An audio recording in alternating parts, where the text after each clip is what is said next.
이렇게 지금 추리하는 거 딱 하나예요, 사찰이 여기는. 그렇게 이해를 하시면 되겠습니다. 자, 이제 갑옷이 나온 곳을 한번 가볼까요?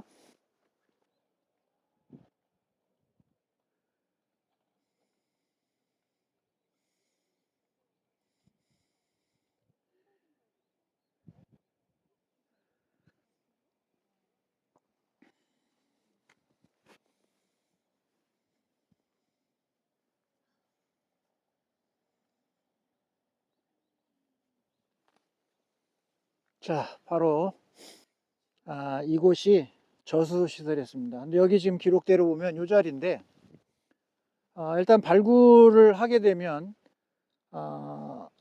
절차대로 싹 한 뒤에 중요한 유물 같은 거는 이제 뽑아내죠. 뽑아낸 뒤에 그 이제 남아있는 형태를 우리가 유구라고 그래요. 유물과 유구의 이제 차이인데, 이런 시설 자체는 유구예요. 그런데 여기에 이제 들어있는 이제 움직일 수 있는 유물 같은 건 우리가 유물이라고 표현을 한다면 하고 다 덮어요. 예, 다 발굴하고 전부 다 덮습니다. 그런데 깊이가 약 3m나 된다고 했으니까 상당히 깊은 거죠. 그리고 여기에서 각종 이 무기류 등이 함께 이 저수고에서 묻혀 있는 것을 이제 찾아내게 된 겁니다. 자, 그 다음에 여러분들이 지금 보고 있는 요거 한번 보세요. 관광객들을 위한 도로가 아닙니다. 주변에 있는 길들이. 여러분들은 저거를 그냥 관광객들이 다니는 도로라니 이렇게 하고 걸어오셨죠? 그게 아니고 옛날 그 대로입니다. 발굴을 해서 이렇게 지금 그럼 도로가 지금 이렇게 하면 동서잖아요. 이건 동서도로예요. 그리고 얘는 남북로죠, 이렇게. 그러면 이 남북로에서 저기서부터 도로가 저기까지 이어지잖아요. 그러면 이 시대가 백제 시대인데, 백제 시대를 이제 편년하는 건 여러 유물을 가지고 정한단 말이에요. 그런데 그 당시에 이렇게 이 평지 안에 이런 도로 시설과 건축지, 저게 지금 건물지들입니다, 다. 이런 건물지들이 있고 벼루가 나오고 이런다고 하면 여러분은 어떻게 해석할 거예요? 예사롭지가 않은 거죠. 고대 시기에 기와가 출토된다고 하는 것은 기와는 아무 데나 쓰는 게 아니거든요. 관공서나 왕릉급에서 왕이 있는 곳에서 주로 썼지, 우리 조선시대 기와집이 뭐 얼마나 많아서 민초들은 다 초가집으로 쓴 거잖아요. 그런 측면에서 여러분들이 눈에 보이는 이 시설들은 한 나라의 왕성이 가지고 있었던 규모에 맞는 그런 제반 부속 건물이나 시설들이었을 것이다, 이렇게 추리하는데 크게 문제가 없죠. 그러니까 여기가 백제의 웅진백제의 수도였다, 이렇게 증거해 줄 수 있는. 작죠. 그러니까 그 작은 이유를 제가 아까 산후에서 설명했잖아요. 지금 뭐 충분하게 막 부흥하고 여기다 왕성을 꾸미고 이런 게 아니라 급작스럽게 내려와서 빨리 안정시키고 또 북쪽에서 오는 침략을 또 대비해야 되고 하는데 언제 규모가 큰 데 가서 하고 있겠어요. 그러니까 그런 상황이었기 때문에 여기서 잠시 있다가 바로 성왕이 사비 부여로 가게 되는 배경이죠. 좁으니까 넓은 데 가서 제대로 가면, 이제 부여에 가면 그야말로 완벽하게 구축한 그런 왕성의 모습을 볼 수가 있습니다. 자, 지금 한번 쭉 이렇게 보면 그리고 이제 우리가 저기로 올라갈 거예요. 저기로 올라갈 건데 절로 가면 너무 가파라요. 그래서 좀 지름길로 가도록 하겠습니다. 작년에 올라가는데 엄청나게 힘들었어요. 헉헉대니라고. 네, 이쪽이 힘든 코스예요. 그래서 여기로 가겠습니다. 자, 북문 가서 한 번 더 설명을 하도록 하겠습니다. 자, 여기가 이제 북문이에요. 그런데 사방위 표시로 동서남북을 잡는다고 할 때 정확한 방위는 아닙니다. 왜냐하면 산을 끼고 산성을 짓는데 동서남북으로 정확히 맞춘다? 어려운 일입니다. 지세에 맞게 해야 되니까. 그래서 여기가 이제 북문이고, 아까 우리가 들어온 데가 서문이지만 정확하게 방위 표시로는 맞지 않고, 이제 평지성에 구축할 때는 그걸 맞출 수가 있죠. 근데 이거 산성은 산 지세에 따라서 구축을 해야 되는 관계로 그게 명확하지는 않다, 그런 얘기입니다. 자, 그러면 이제 이 성문은 북문인데, 북문 바로 앞에 이제 뭐가 있어요? 그러면 예전에는 삼남지방에 내려갈 때 이 서울에서 와가지고 공주로 와서 이제 내려가서 삼남대로로도 가고 뭐 통영으로도 가고 막 그랬단 말이에요. 그럼 이게 관문이에요, 지금. 여기를 통과해야 되는 거 반드시. 그러면 남쪽에서 오는 사람들은 남문을 통과해야겠죠. 그래서 남쪽에서 통과해가지고 성 안에 들어와서 북문을 통해서 이 강을 건너야 되는 거예요. 여기서 강 안 건너고 북쪽으로 갈 수 있는 방법은 없어요. 왜냐하면 이게 바다까지 이어진 거니까. 예, 강 안 건너고 가려면 바다로 가야 되지. 그러니까 반드시 넘어야 되니까 여기에 나루가 발달할 수밖에 없었을 거 아니에요. 그래서 이 공산성의 북문 공복루라고 하는 이곳은 바로 이 수도 서울을 가는 관문이자 또 삼남지방으로 내려가는 남쪽으로 내려가는 그런 관문의 역할을 했다. 이거를 이 문을 통해서 우리가 일단 이해를 할 수 있어야 됩니다. 자, 저 반대 남쪽 문이 예, 있습니다. 예. 자, 그러면 이제 이 성곽은 이제 복원을 다 이제 한 건데 원판이 남아 있는 데를 봐야 돼요. 원판이 되어 있을 가능성은 저 나무 오른쪽에 좀 시커먼 부분, 그 부분이 좀 있을 듯 싶고, 나머지는 다 이거 새로 지금 한 거예요. 보이죠? 돌 새로 가져온 거. 그러면 후백제나 고구려의 축성법으로 쌓는 그런 품자삭기나 육합삭기나 이런 성축법이 아니에요. 그냥 쌌어요. 정교하지가 않다 그런 얘기입니다. 저기를 보게 되면 그러니까 조선 시대에 석축을 옮겼다고 하니까 옛날처럼 고구려의 성 방식으로 하지는 않았다. 저기도 보세요. 저쪽은 좀 남아 있고 위로는 다 새로 싼 거잖아요. 자, 그런데 여기에 지금 이 북문의 기는 뭐예요? 현무죠. 사신도에서 북쪽은 현무니까. 그래서 이거는 잘 봐두세요. 왜냐하면 우리가 일본의 아스카에 가고 나라에 갔을 때 이 아스카에 있는 기토라 고분하고 이 다카마스치카 고분을 가면 사신도를 만납니다. 그래서 이 사신도가 중국 거를 닮았냐, 한국 거를 닮았냐, 어느 걸 닮았냐라고 하는 것도 또 그 원판 출처를 두고 논쟁을 벌여요. 그래서 여기에 있는 이 사신도는 바로 무령왕릉에 있는 벽화, 그거를 모형으로 했어요. 그러니까 무령왕 이 고분의 그 옆에 6호분인가 이게 지금 있거든요. 무령왕은 본래 7호분이었어요. 7호분이었는데 정확히 누군지를 알았기 때문에 무령왕릉이라고 이름을 확정한 거니까 6호분 옆에 7호분 이렇게 이해하시면 되고, 여기에 있는 공산성의 이러한 방위를 나타내는 사신도의 이러한 기도, 그런 의미에서 송산리 고분에서 나온 그런 사신도와 같다. 이 사신도 벽화는 고구려가 주예요.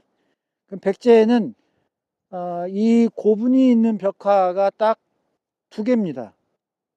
여기 송산리의 6호분하고 그 다음에 부여 능산리에 동하총 하나 딱 있어요. 벽화가 있는 게. 가야에도 하나가 있었어. 가야에도 벽화 고분이고. 그러니까 이 벽화 고분은 고구려의 상징성을 갖습니다. 그건 나중에 또 기회가 있으면 설명드리기로 하고요. 자, 이렇게 해서 저기 왼쪽에 해를 한번 볼까요? 하얗게. 저럴 때 엄청나게 큰 흑점을 볼 수가 있습니다. 지금은 안 보여요. 자, 가겠습니다. 이제 여기는 마무리했습니다.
자, 그러면 이제 여기 입류각에서 설명을 드리도록 하겠습니다.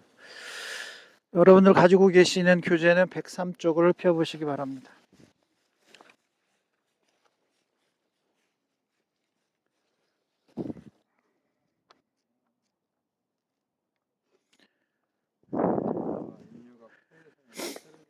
제가 고대사를 연구하기 시작한 지가 꽤 오래됐어요. 이제 출발은 삼국사기에 들어있는 천문기록을 통해서 당시 박장범 선생이 썼던 하늘에 새긴 우리 역사라는 책을 만나고서 충격을 받았어요. 그래서 이제 삼국사기를 이제 본격적으로 보기 시작했고, 또 일본을 안내하는 입장에서 우리 삼국사기를 안 본다고 하는 건 그건 말이 안 되는 거잖아요. 그래서 이제 백제본기를 전부 다 읽었다고 이해하는 건 아니지. 그래서 백제본기를 처음부터 다 읽고, 그리고 특히 이제 이 백제본기에서 나오는 일본과 관련된 기사들, 그래서 일본과 교류하는 이런 흔적들, 일본을 연구하려면 당연히 접근해야 될 부분이죠.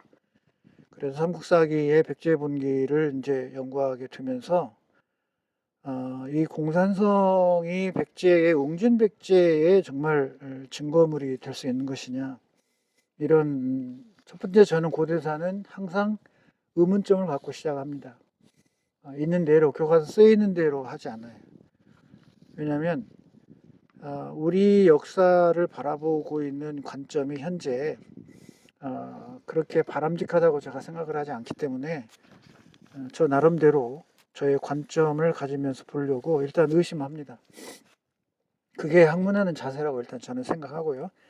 자, 그러면 이제 우리가 여기 475년 한성에 있는 백제의 도읍이 망하면서 내려와서 웅진백제 시대가 이제 475년부터 538년까지 이루어지는데, 그 과정 중에서 우리가 주목할 점이 문조왕으로 와서 삼군왕으로 이어지는 이 시기는 뭐 2년씩 옮겨와서 바로 세상을 뜨는 관계이기 때문에 뭐를 이룩하거나 뭘 할 시간이 별로 없었던 거잖아요. 그러면 이제 본격적으로 479년부터 즉위했던 이 동성왕 때에 와서부터 안정을 찾기 시작하면서, 또 중국 사세에 나오는 이 대륙 요소를 진출해서 경영하고 뭐 한 이런 이야기들의 주인공이 바로 동성왕 시대거든요. 근데 삼국사기에는 그런 이야기가 안 나와요. 다만 부귀가 침략해서 이거를 무찔렀다고 하는 얘기가 나온단 말이에요. 그러면 여러분도 상식적으로 생각해 보세요. 북이라고 하면 저 중국 내륙에 있는 것인데 어떻게 백제인 여기 땅에서 중국 북이군 침략을 막았을까?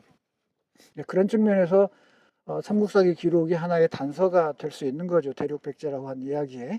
그리고 중국 사서에 나와 있는 것처럼 여러 지역을, 이 중국의 현 동해안 지역을 따라서 남쪽으로 이어지는 이런 여러 지역을 통치 또는 경략했다고 하는 것이 그냥 뭐 이야기가 아니라 근거가 있는 이야기다, 이렇게 이제 볼 수가 있겠고요.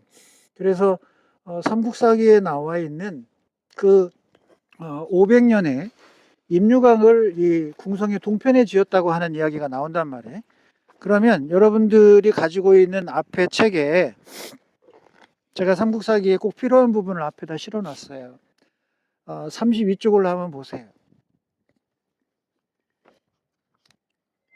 자, 32쪽에 보면 삼국사기 백제본기에 바로 이 동성왕조를 제가 옮겨온 건데, 동성왕 22년, 자 그럼 501년에 동성왕은 이제 시해당합니다.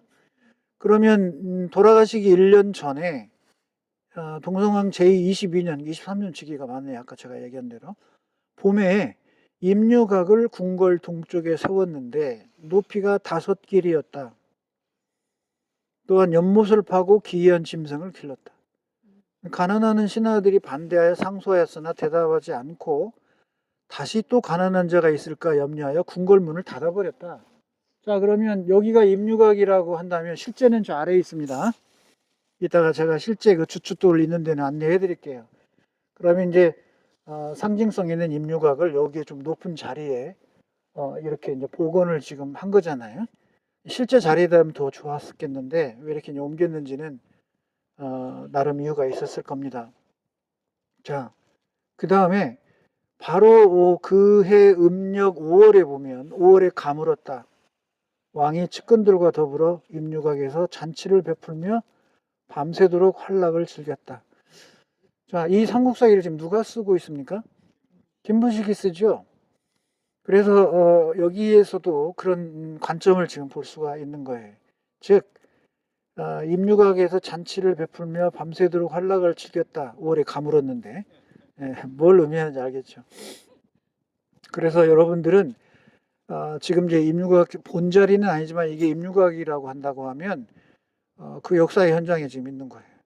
그래서 삼국사기 기록에 나와 있는 이 동성왕 22년조의 임류각을 궁성의 동쪽에 세웠다고 했으니까 그러면 얘가 궁성의 동쪽에 있는 거면 서쪽에 궁성이 있는 거죠.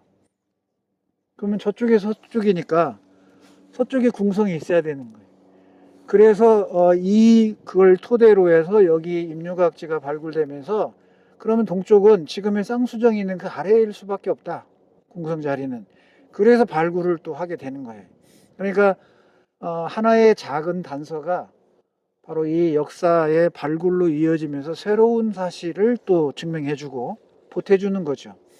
그래서 저는 임류각이라고 하는 이게 정말 중요하다고 보는 거예요. 우리 삼국사기의 기록을 확인해 가는 데 있어서. 자, 그 다음에 이제 이 건물의 건축 양식을 이제 한번 보도록 하죠. 위를 보세요. 위를 보면 일반 건축물의 이 석가래를 한번 봅니다. 지금 석가래는 홑석가래를 썼어요. 그죠? 둥근 것만. 이중석가래가 아니에요. 둥근 기둥만 썼다 그런 얘기입니다.